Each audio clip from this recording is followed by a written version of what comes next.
In this guide, I'll show you how to add an administrator to your Facebook page. So the first thing you want to do is open up Facebook, and then we're going to select our profile picture in the bottom right corner and go ahead and select the page you want to add the administrator to.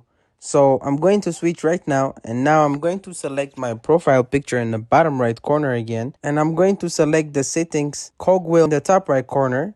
Now from here, I'm going to select page settings, and I'm going to scroll down until I find new pages experience, and I'm going to select page access at the top.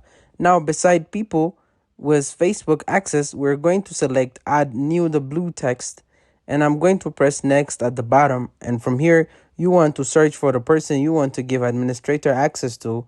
So I'm going to select myself, and from here it gives you a rundown as to what powers this person will get when they're an administrator. You're also able to toggle allow this person to also have full control. So anyone with full control can give access to others, remove anyone from the page, including you, or delete the page.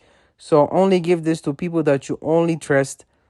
And then you can select give access at the bottom, and then you just have to enter your profile password to confirm. That's it. It's actually easy. If this video helps you, don't forget to like and subscribe.